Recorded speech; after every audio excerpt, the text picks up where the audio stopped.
Praise the Lord.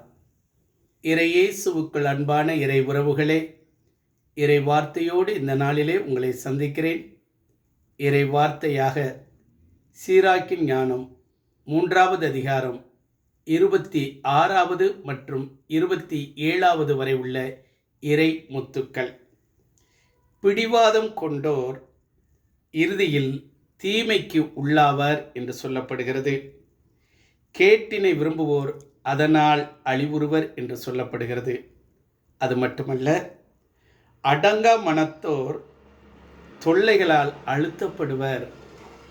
பிடிவாத குணம் இன்றைக்கு அநேகரிடத்திலே பார்க்கும் பொழுது அந்த குணம் அமைந்திருக்கிறதை காண்கிறோம்.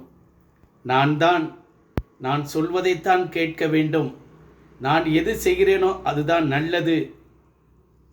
குடும்பத்திலும் கூட இப்படிப்பட்ட காரியங்கள், பிடிவாத குணங்கள், பிள்ளைகளுடைய பிடிவாத குணங்கள், செல்போனின் தாக்கம், ஐயோ கொடுக்க வேண்டும், இல்லையென்றால் தற்கொலை செய்து கொள்ளக்கூடிய அந்த சூழ்நிலைகள். பிடிவாதம் பிடிக்கிறார்கள், எனக்கு அது வேண்டும் இது வேண்டும், இல்லை என்றால் ஏதாவது ஒரு காரியத்தை, வேண்டாத காரியத்தை செய்கிறார்கள். கணவன்மார்கள், அவர்களுக்கும் இருக்கிறது பிடிவாதம். என் மனைவிகளுக்கு இல்லையா, அவர்களுக்கும் இருக்கிறது பிடிவாதம்.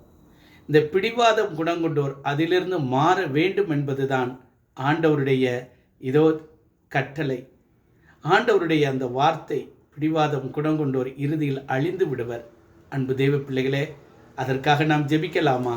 ஒரு நிமிடம் இருந்த இடத்துல இதை பார்த்து கொண்டிருக்கிறவர்கள், கேட்டுக்கொண்டிருக்கிறவர்கள் இருந்த இடத்துல கண்களை மூடி ஒரு நிமிடம் நாம் ஜெபிப்போம். அன்பும் இரக்கமும் கிருபையும் நிறைந்த எங்கள் நல்ல தகப்பனே, இன்றைக்கு அநேகரிடத்தில் பிடிவாத குணங்கள், நான் என்கிற அகம்பாவம், நான் தான் என்று சொல்லிக்கொண்டு அலைந்து திரியக்கூடிய ஆண்டவரே, அவர்களை சந்திங்கப்பா.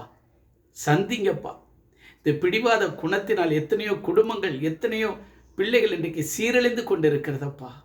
இயேசுவே, அவருடைய மனதை மாற்றுங்கப்பா. இந்த பிடிவாத குணத்திலிருந்து ஆண்டவரை மனதை மாற்றி நல்வழிப்படுத்துங்கப்பா. ஆம் தகப்பனே, ஒவ்வொருவருக்கும் அந்த பிடிவாதம்.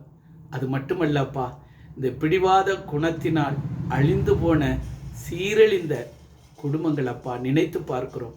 மீண்டுமாக ஆண்டவரே, இந்த பிடிவாத குணங்களை விட்டு அவர்கள் ஒன்றித்து வாழ ஆண்டவரே கிருபை செய்யுங்க. இயேசுவின் நாமத்திலே ஜெபிக்கிறேன் எங்கள் நல்ல தகப்பனே, ஆமீன்.